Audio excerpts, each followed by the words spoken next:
민수기 7장 10절에서 17절까지를 같이 읽겠습니다. 같이 읽습니다. 제단에 기름을 바르던 날에 지휘관들이 제단의 봉헌을 위하여 헌물을 가져다가 그 헌물을 제단 앞에 드리니라.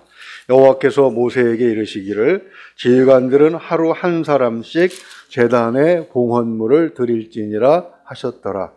첫째 날에 헌물을 드린 자는 유다 지파 암미나답의 아들 나손이라. 그의 헌물은 송소의 세겔로 130세겔 무게의 은반 하나와 70세겔 무게의 은발이 하나라. 이 두 그릇에는 수제물로 기름 섞은 고운 가루를 채웠고 또 10세겔 무게의 금 그릇 하나라. 그것에는 향을 채웠고 또 번제물로 숫송아지 한 마리와 숫양 한 마리와 1년 된 어린 숫양 한 마리며 속죄 제물로 숫염소 한 마리며 화목 제물로 소 2마리와 숫양 5마리와 숫염소 5마리와 1년 된 어린 숫양 5마리라. 이는 암미나답의 아들 나손의 헌물이었더라. 아멘. 민수기 7장은 단일 단락으로서는 성경에서 가장 긴 단락 중에 하나입니다. 11절을 보게 되면 하나님께서 각 지파에게 명령하시죠. 각 지파 지휘관들에게 하루에 한 사람씩 12지파니까 12일에 걸쳐서 제물을 드리도록 봉헌하도록 그렇게 명령을 하고 계십니다. 그런데 17절까지만 우리가 읽었습니다만 18절에서 88절까지 쭉 같은 내용과 같은 형식이 주어만 바꾸어서 즉 각 지파의 지휘관만 바꾸어서 동일하게 반복이 되고 있는 것을 볼 수가 있습니다. 이런 그 문장을 기록할 때는 각 지파의 지휘관 이름을 한꺼번에 주어로 삼고 제물의 종류를 한 번만 목적으로 삼아서 12일 동안 드렸다 이렇게 기록하면 될 텐데 왜 이렇게 나열을 하셨는가, 이런 질문을 우리가 해볼 수가 있겠습니다. 또 봉헌하도록 제시된 제물에는 어떤 의미가 있는 것인가, 우리 이미 레위기에서 그 의미들을 다 살펴보았습니다. 한 번 더 생각을 해보도록 하고요. 그리고 오늘 본문 12절에 보게 되면 첫째 날에 헌물을 드린 자는 유다 지파입니다. 왜 유다 지파가 가장 먼저 드렸는가? 유다는 넷째 아들이죠. 첫째 아들이 아니고 넷째 아들인데 왜 그가 먼저 예물을 드렸는가 하는 그런 질문도 해볼 수가 있습니다. 장남이 누굽니까? 르벤이죠.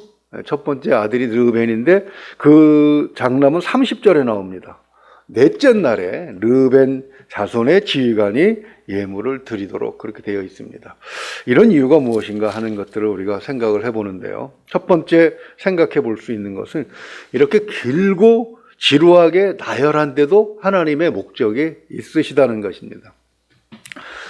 지금은야 갓 태어난 어린아이 손톱보다 작은 조그만 칩에다가 백과사전을 기록할 수 있을 만큼 그렇게 기술이 놀랍게 발전을 했지요. 또 그런 기술을 갖고 있는 나라가 두 나라인데 대만하고 한국이랍니다. 참 놀라운 얘기입니다. 얼마 전에 미국의 바이든 대통령이 와가지고 삼성에 들렸던 이유가 그 기술이 중국으로 갈까봐 미국에다 투자 좀 해달라고 그렇게 사정을 하러 왔었다는 기사를 본 적이 있습니다. 아무튼 놀라운 얘기입니다. 그런데 당시에는, 이 성경이 기록될 당시에는 그렇지 못했어요. 무엇인가를 기록할 때 대표적인 수단이 세 가지가 있었습니다. 첫째는 토판입니다. 진흙을 이렇게 네모나게 만들어서 아직 마르기 전에 거기에 글씨를 새겨 넣는 거죠. 그래서 갈대 같은 것으로 이렇게 찍어서 새가 이렇게 걸어간 것 같은 그런 것들을 나열해서 글씨를 썼습니다. 그 기록을 남겼습니다. 또 두 번째로 발전한 것이 나일강에 있는 갈대를 날줄과 씨줄로 엮어서 납작하게 눌러놓고 말려서 쓰던 것입니다. 그걸 파피루스라고 얘기합니다.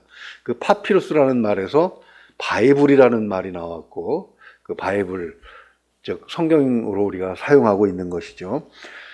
그것도 아무리 해도 지금 종이처럼 그렇게 얇지가 않습니다. 거기에 글씨를 써서 그 잉크로 글씨를 써서 보관했기 때문에 역시 엄청난 양을 필요로 했지요.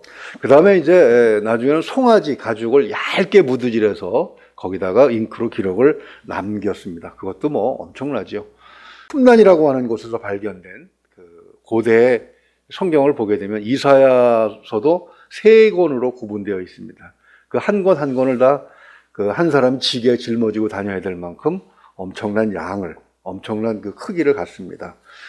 그렇기 때문에 성경을 기록할 때는 웬만한 것은 다 생략을 할 수밖에 없었고, 그러면서도 또 내용을 압축할 수밖에 없었습니다. 그런데 오늘 본문 같은 경우는 읽다 보면 참, 왜 이렇게 기록하셨을까라는 생각을 할 수밖에 없는 것이죠. 보통 하나님께서 이렇게 기록을 명령하셨을 때는 더 거기에다 목적이 있는 법입니다. 그 목적이 무엇인가 하는 것이죠. 옛날에는 중학교 또 대학, 고등학교 대학교 입학 시험을 치르고 난 다음에 합격자 명단을 어떻게 게시했습니까? 이런 게시판 걸어놓고 여기에 수험번호, 그 다음에 이름. 그래서 시험을 보고 나면 가족들이 몰려가서 그것을 보고 있으면 막 신나서 소리 지르고 얼굴에 만면의 가족들이 다 웃고 수고했다고 어깨 두들겨주고 괜히 뿌듯했던 그런 느낌이 납니다. 저는 1차 고등학교 시험에 떨어져가지고 그 쓰잘인 맛을 잘 압니다. 예, 이름이 없을 때는 얼마나 속상합니까? 그 많은 이름 가운데 내 이름이 하나, 남들은 보지도 못하는데 전부 저 관련된 사람은 볼 수 있는데 그 게시판에 그 조그맣게 글씨로 이름이 하나 써져 있었다는 것 때문에 안심하고 또 굉장히 신이 났던 그런 기억이 있습니다. 이렇게 어딘가에 내 이름이 기록되어 있다고 게시되는 것은 내 존재가 그 그룹에 인식이 되고 또 인정되었다는 의미가 되죠. 그러면서 소속감을 갖게 되기 때문에 기쁘고 즐거운 것입니다. 하나님께서 우리를 만드셨을 때 바로 이러한 마음, 하나님께서 만드신 것이기 때문에, 하나님 닮은 것이기 때문에 하나님께서 너무나도 잘 아셨던 것이죠. 하나님께서는 하나님 여호와의 이름을 이 백성들에게 가르쳐 주시면서 기억되기를 원하셨고, 또 하나님도 우리의 이름들을 다 알고 계시다는 것입니다. 그래서 이 성경을 구약시대는 암송을 했지요. 그러면서 이 민수기 이 부분을 암송하던 사람들은 내가 속한 지파도 이렇게 기록에 남아있구나 하는 생각을 할 수 있었을 것입니다. 제가 그 대학을 졸업하고 취직한 공장은 원래 배치되려고 했던 그 부서에 근무하기 전에 공장으로 내려가서 거기서 일정 기간 동안 실습을 좀 해야 했습니다. 공장 내부에서 직원들하고 같이 생활을 했는데, 이 컨베이어 벨트를 타고 상품이 지나가면 한 자리에 앉아서, 그때는 12시간 2교대로 근무를 했는데 똑같은 동작을 그 여직원들이 하는 것을 했던 기억이 납니다. 보는 나도 지겨운데 저렇게 12시간 동안 앉아서, 그것도 매일같이, 당시에는 그 회사 사업이 너무 잘 돼가지고 주일날도 쉬지 않았습니다. 계속 특근 수당 줘가면서 그렇게 일을 했는데 얼마나 지루할까 하는 생각을 해봤어요. 그런데 그 본사에서 사장님, 회장님이 가끔 내려오십니다. 내려오셔가지고 공장을 순시하면 사무실에 있던 직원들은 막 벌벌벌 떱니다. 혹시 잘못된 거 지적이나 당할까봐 두렵죠. 그런데 그 회장님 딱 이게 가실 때 이제 뒤에서 수행하면서 가다 보면 그 많은 여직원들 중에 그 직원들이 있고 여직원들이 있는데, 지나가다가 가끔 어떤 그 직원의 어깨를 두들기시면서 무슨 부서에 무슨 조에 누구지? 아유 수고 많네. 그리고 인사를 하신단 말이에요. 참 신기했습니다. 그때 그 공장의 직원이 1,100명 정도 됐는데 그 중에 앉아있는 사람 이름을 저 회장님이 어떻게 기억하실까? 그런데 몇 사람 그렇게 하고 지나가면 그래 회장님에게 이름을 불렸던 사람들은 하루 종일 얼굴에 웃음이 있어요. 그 높으신 분이 내 이름을 기억해주고 내가 여기서 일하는 것에 대해서 알고 계시는구나 라는 생각을 해서 그런 건지, 아무튼 그 라인에서 나오는 그 제품에는 불량품이 별로 없었던 기억이 납니다. 경영 기법이었던 것 같은데 이것이 어디서 나왔나라고 생각을 해보니까 바로 성경에서 하나님이 그렇게 기억을 해주셨던 것 같아요. 지금도 이스라엘 사람들은 13살인가에 성인식을 하는데, 그때 하는 방법이 바로 모세오경을 암송하는 것이라고 하죠. 이 암송하면서 이 과목 이 부분을 지나갈 때 그렇게 생각을 했을 것입니다. 야, 내가 속한 지파도 당당하게 하나님 앞에 예물을 드리고 기력되었던 것이구나 라고 생각을 하게 되는 것이죠. 이것은 결국 무엇을 말하는 것입니까? 하나님께서 자기를 찾는 자들을 다 알고 계신다는 것입니다. 한 사람 한 사람을 다 기억하시고 그리고 그들의 행위를 알고 계신다는 것이죠. 그것을 믿으라는 것입니다. 그래서 히브리서 11장 6절은 이렇게 말씀하십니다. 믿음이 없이는 하나님을 기쁘시게 하지 못하나니 하나님께 나아가는 자는 반드시 그가 계신 것과 그가 자기를 찾는 자들에게 상 주시는 이심을 믿어야 할지니라. 즉 다시 말해서 하나님은 추상적으로 뭐 이스라엘 해서 하나, 또 대한민국 한국 사람 하나 이렇게 묶는 것이 아니고 그 가운데 한 사람 한 사람을 정확하게 찝으셔서 상을 주실 수 있는 그런 분이라는 사실이죠. 그것을 믿어야 한다는 것입니다. 그래서 로마서 14장 24절을 보게 되면 의심하고 먹는 자는 정죄되었나니 이는 믿음을 따라 하지 아니하였기 때문이라. 믿음을 따라 하지 아니하는 것은 다 죄니라 이렇게 말씀을 하고 있습니다. 하나님께서 우리의 행위와 우리가 하나님 앞에 드리는 봉헌과 수고 그리고 우리가 삶 속에서 하나님께서 맡겨준 사명들을 감당하고 있다는 사실, 이런 것들을 다 알고 계시다는 사실을 우리는 믿어야 한다는 것이죠. 오늘 본문 말씀이 우리에게 주는 교훈은 바로 그것입니다.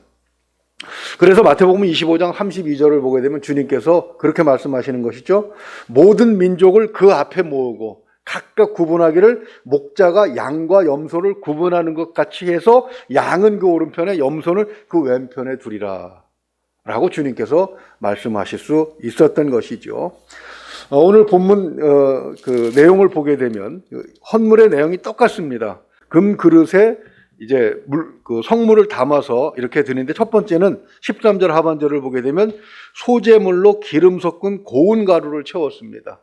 소재는 어떤 것입니까? 고운 가루로 되어야 드릴 수가 있습니다. 곡식이 완전히 가루가 되어서 완전히 빠졌을 때 고운 가루라고 표현하는 것이죠. 즉 다시 말해서 하나님 앞에 나아갈 때는 자기 자신 모든 것을 내려놓고 온전히 순종하는 마음으로 나가야 되는데 그것 가지고도 안 됩니다. 거기에 기름을 섞어야 됩니다. 그렇죠? 기름 섞은 고운 가루라고 말씀드렸습니다. 성령께서 인도하심을 따라 하나님 앞에 나아갈 수 있다는 사실을 말씀하는 것이고요. 14절 보게 되면 향을 채웠습니다. 금 그릇에. 우리 요한계시록에서 이 내용을 보게 되죠. 천사가 향 연기를 받아서 하나님 앞에 올려드립니다. 바로 성도들의 기도라고 말씀을 하고 있지요. 기도하는 마음, 즉 하나님 앞에 나아가서 우리의 마음에 소원하는 바를 가지고 하나님 앞에 나아가고 하나님께서는 그것을 금 그릇에 담을 만큼 귀하게 여겨주신다는 것입니다. 우리가 드리는 기도 매일같이 드리지만 그 모든 것이 하나님 앞에서는 다 상달되고 가장 적절한 시기에 또 가장 필요한 것으로 하나님께서는 우리를 채워주실 줄로 믿습니다. 15절은 번제물이죠.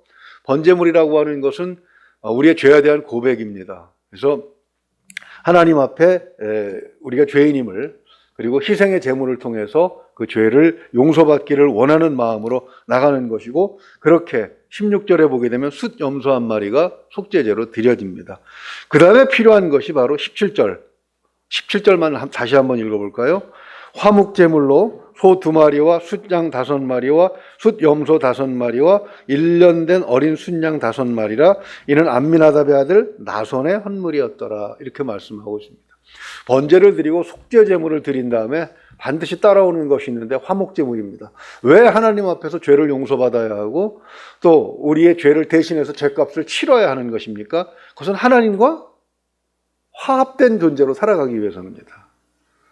즉 우리가 하나님의 백성으로, 하나님의 자녀로, 하나님의 자녀가 된 권세를 누리고 또 하나님의 백성으로 온전히 살아가기 위해서, 구약식 그리고 이 모세오경에서 말씀하시는 바 광야의 형태로 말씀드리면 하나님께서 우리 가운데 함께 거주하시도록 우리가 그렇게 화목제물로 드려야 된다는 것이죠. 이 모든 것에 드려진 그 숫송아지나 염소나 양은 예수 그리스도를 예표하는 것입니다. 우리가 예수 그리스도를 통해서 하나님의 백성으로 하나님과 동행하며 살 수 있고 또 우리 가운데 하나님이 계심을 믿을 수가 있고 또 그런 혜택을 누리며 살아갈 수가 있는 것이죠. 이 예물을 드림으로 해서 이스라엘은 하나님 앞에 그렇게 설 수 있는 자들이 되었습니다. 자, 그렇게 해서 나타난 결과가 무엇인가? 우리 맨 마지막에 89절만 한번 같이 읽어보겠습니다. 모세가 회막에 들어가서 여호와께 말하려 할 때에 증거궤 위 속죄소 위에 두 그룹 사이에서 자기에게 말씀하시는 목소리를 들었으니 여호와께서 그에게 말씀하심이었더라. 아멘. 그렇게 드렸을 때에 하나님께서는 어떻게 하셨습니까? 말씀하셨다는 것이 89절의 핵심입니다. 즉 다시 말해서 말씀을 하셨다는 것은, 그리고 그 말씀을 들었다고 하는 것은 어떤 식으로 표현할 수가 있는 것입니까? 두 가지 의미로 생각할 수가 있습니다. 첫 번째는 대화가 되었다는 것이죠.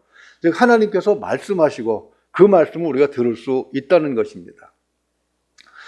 예수 그리스도를 통해서 우리가 하나님 앞에 예배하는 마음으로 나아갔을 때 우리는 성경을 통해서 또는 성령의 인도하심을 통해서 하나님의 음성을 들을 수가 있습니다. 믿음으로 나아가야 되는 이유가 바로 여기에 있는 것이죠. 두 번째는 대화가 가능하려면 어떻게 됩니까? 사실 이것이 오늘 본문의 핵심입니다. 앞에서 말씀드린 것처럼 함께 있어야 대화가 가능하지요. 사실 요즘에는 핸드폰으로 워낙 그저 칠레에서 이 따님하고 여기 계신 따님하고도 매일같이 통화 가능하시죠.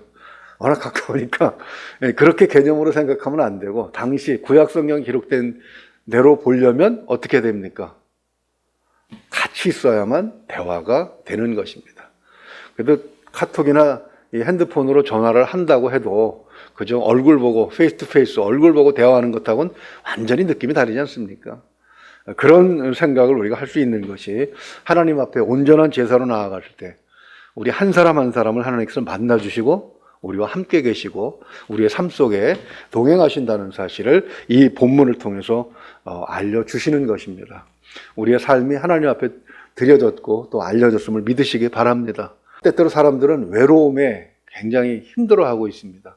대한민국이 자살률이 세계 1위라고 하죠. 근데 그 1위를 기록하는 함에 있어서 노인네들이 굉장히 많이 차지하고 있는데 그 원인 중에 가장 큰 것이 고독이라고 합니다. 외로움을 견디지 못해서 스스로 목숨을 끊는다고 그래요. 근데 그것은 노인에게만 해당되는 것이 아니라 어린아이들도 마찬가지랍니다. 10대, 20대에도 상당한 숫자가 이 세상을 얼마 살아보지도 않은 것들이 뭐가 그렇게 어렵다고 스스로 그 못된 짓을 하는 건지 몰라서 그런 건지는 모르겠습니다만 그 이유 중에 하나가 외롭기 때문이라는 거죠. 왕따 당하고 그룹에 섞이질 못하고 이런 것 때문인데, 그러나 우리가 하나님을 믿을 때 절대 우리는 혼자가 아니고 내가 하는 그 혼자서 속상해하는 말, 혼자서 중얼거리는 소리까지도 하나님께서 다 들으시고 듣고 계신다는 사실을 우리는 기억해야 할 것입니다. 이스라엘 백성들이 노예로 살면서 그저 한탄하는 소리 했을 때 하나님께서 그걸 다 듣고 계셨다가 모세를 준비하시고 때가 되면 그들을 해방시키셨던 것을 우리는 기억해야 하는 것이죠. 바로 그것처럼 우리 한 사람 한 사람의 이름을 기억하시는 하나님과 함께 오늘 하루도 행복한 하루가 되시기를 주님의 이름으로 축원을 드립니다. 의미 있는 하루가 될 줄로 믿습니다. 기도하겠습니다. 하나님 아버지, 우리에게 이렇게 복잡한 제사를 명하지 아니하시고 하나님의 아들 예수 그리스도의 이름을 붙들고 하나님 앞에 나오게 하시니 감사합니다. 하나님, 우리에게 원하시는 것, 예배하는 자는 영과 진리로 예배하라고 하셨사옵고 진심을 담아 하나님 앞에 새벽을 드렸사오니 오늘 하루가 하나님께서 기억되는, 하나님께서 우리와 함께 하시고 하나님께서 필요할 때마다 필요한 말씀을 우리에게 주시는 복된 하루가 될 줄로 믿습니다. 하나님의 지혜를 믿고 하나님의 인도하심을 믿고 우리 앞에 주어진 일들을 당당하게 감당해낼 수 있는 오늘 하루가 될 수 있도록 붙들어 주시옵소서. 하나님, 우리는 절대로 외로운 존재가 아닙니다. 하나님께서 우리와 함께 하시고 하나님의 아들이 하나님 오른편에서 우리를 위해서 하나님 앞에 간구하게 계신다는 사실을 기억하게 하시며 믿음으로 우리 하루를 복되게 만들어갈 수 있도록 지혜롭게 하여 주시옵소서. 믿고 의지하며 우리 주 예수 그리스도 이름으로 기도하옵나이다. 아멘.